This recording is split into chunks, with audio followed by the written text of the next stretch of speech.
Atenção! Começa agora uma teleaula de Biologia do Ensino Médio. Você vai assistir a teleaula de número 3. Bons estudos!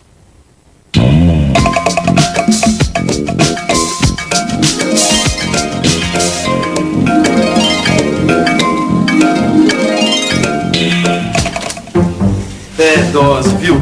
Eu aqui com o dedo contundido ainda tenho que te arrastar até o posto de saúde. Que tal um leitinho com chocolate, hein? Ah, só se você fizer, porque eu tô doente. Doente, Dudu? É, você não me levou pra tomar injeção?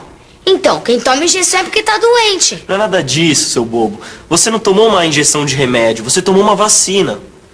Ó, tá aqui. Vacina contra a meningite. Então, isso não tem esse negócio aí. Você não tem nada, medroso. Você foi tomar isso, que é justamente pra você não pegar a meningite. Oi, você já tomou alguma vacina? Já tomei. Contra que doença? É tosse, né? Coqueluche, né? Já. Contra que doença? Ah, BCG, a Sabin, né? Só. O senhor já levou alguém para tomar alguma vacina? Sim, já levei minha irmãzinha pequena algumas vezes. Para tomar vacina contra o quê? Se não me engano, contra a paralisia. Minha filha. Contra que doença? Contra a meningite, né? E algum animal de estimação o senhor já levou para tomar vacina? Levei. Que animal? Cachorrinho. Vacina contra o quê? Antirrábica, o cachorro. Quase todo mundo, criança ou adulto, já passou pela experiência da vacinação. Você já deve ter ouvido falar, pelo menos uma vez, na campanha de vacinação divulgada pelo rádio ou pela televisão. Mas para que a gente toma vacina? Para evitar doença e epidemia. Para ficarmos imunes às doenças. A gente toma vacina para não ficar doente. Mas o que a vacina tem a ver com a prevenção de doenças? Na teleaula de hoje você vai ficar sabendo. Nós vamos falar sobre a guerra que o nosso corpo trava contra as doenças. Vamos conhecer um pouco do funcionamento do nosso sistema imunológico. Ver que o sistema imunológico sozinho não dá conta de proteger o corpo de todos os inimigos. Para saber como a vacina funciona como uma aliada do seu sistema imunológico contra as doenças, preste atenção e venha comigo, porque eu sou a sua correspondente de guerra.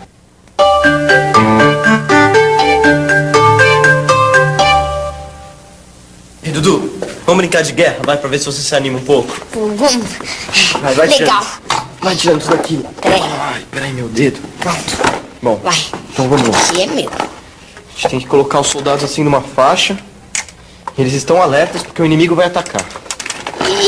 E quem é o nosso inimigo?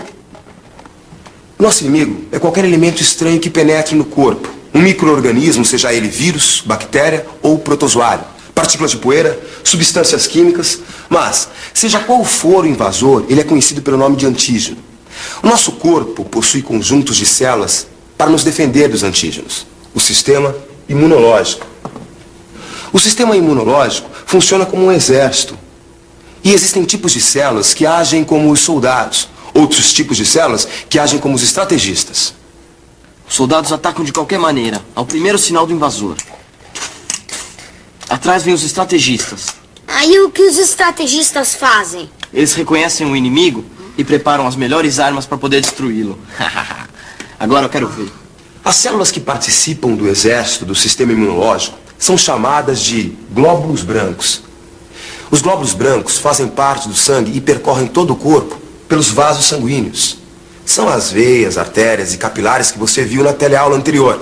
Mas os glóbulos brancos também podem sair dos vasos sanguíneos e atingir outros tecidos, dependendo da necessidade. Alguns glóbulos brancos, como os soldados, lutam corpo a corpo com o inimigo, englobam e tentam destruir. O nome desse processo é fagocitose. Vamos chamar os glóbulos brancos que tentam destruir o inimigo pela fagocitose de células fagocitárias.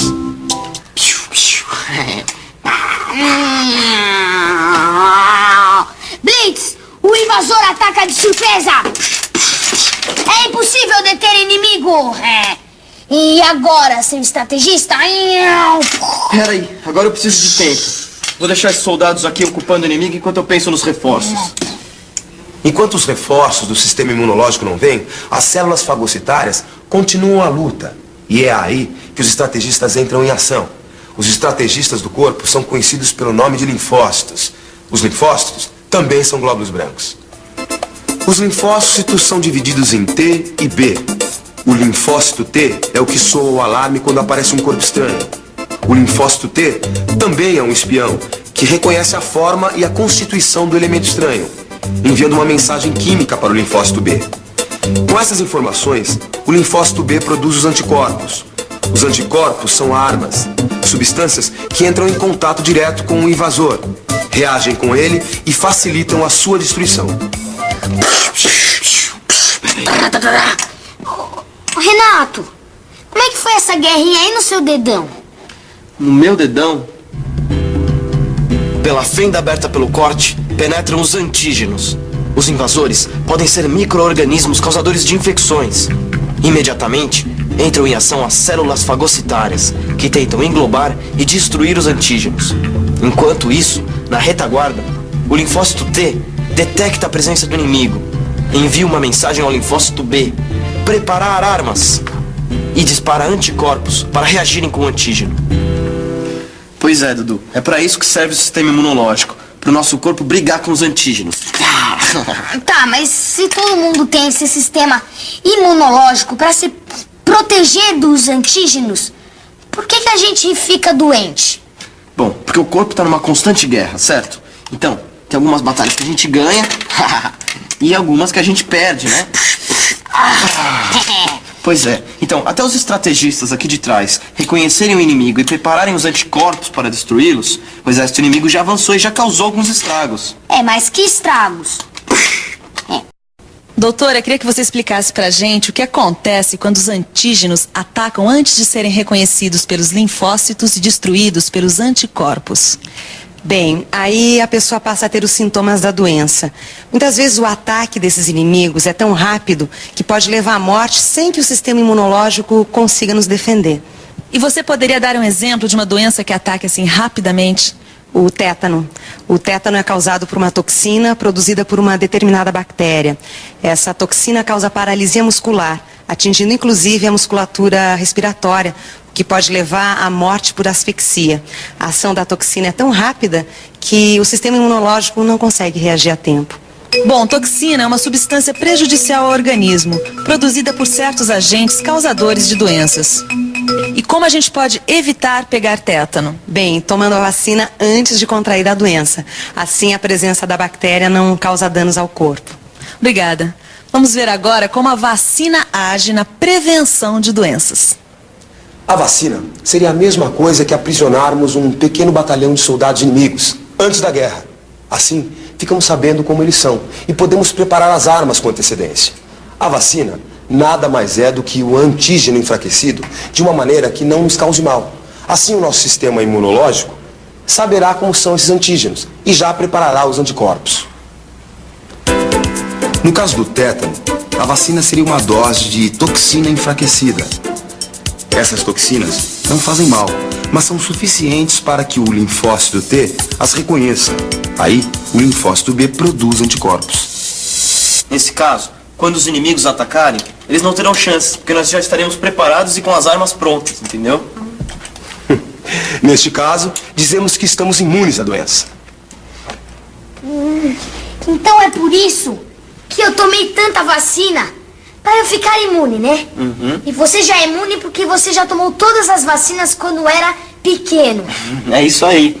A minha mãe faz um super controle com as nossas vacinas e guarda sempre a caderneta, que é para saber quando precisa de reforços. Doutora, a vacina funciona para imunizar a pessoa contra o tétano, mas se a pessoa tiver um corte profundo e correr o risco de contrair a doença, vale a pena dar a vacina? Não, nesse caso nós recomendamos o soro antitetânico. Mas o soro e a vacina são a mesma coisa? Não, o soro é o anticorpo já pronto. É como se fossem assim as armas para o combate imediato. É assim que funciona o soro antiofídico, aquele aplicado em pessoas quando são picadas por cobras? É assim mesmo.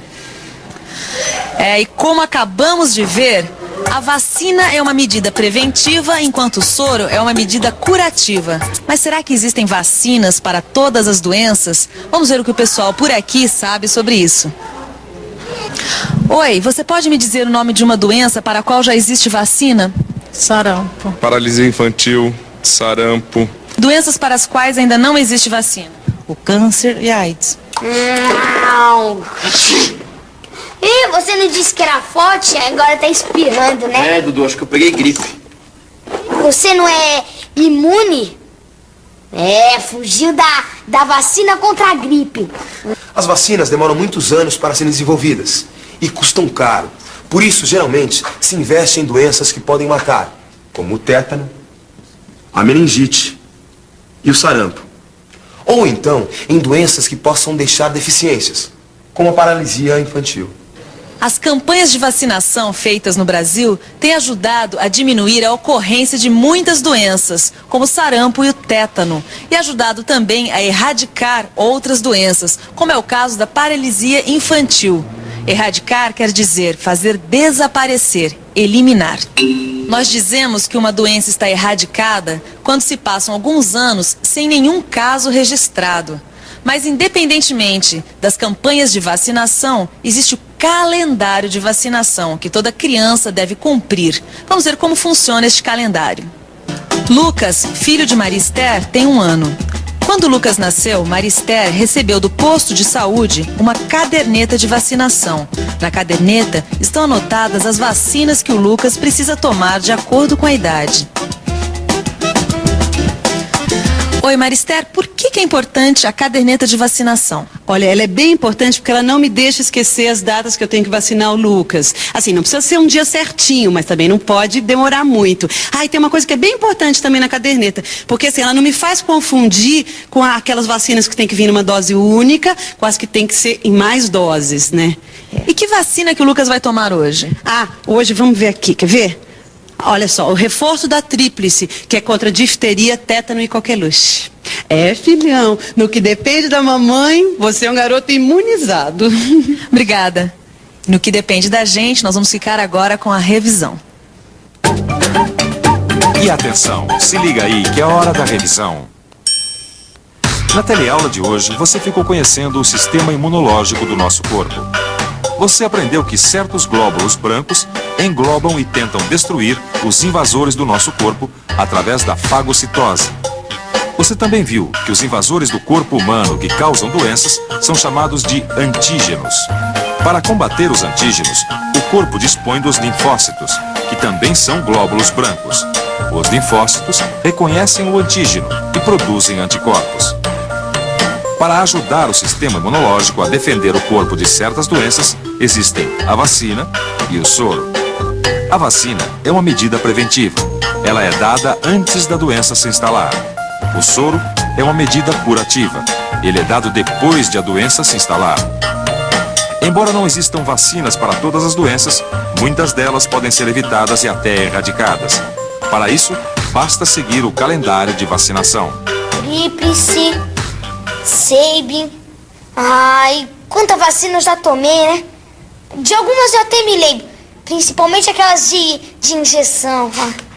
Deixa de moleza, Dudu. Por acaso você queria que o inimigo vencesse a guerra dentro do seu corpo? Então, você também. Para ficar ainda mais por dentro dessa guerra, leia o livro e faça os exercícios. É isso aí. E até a próxima teleaula.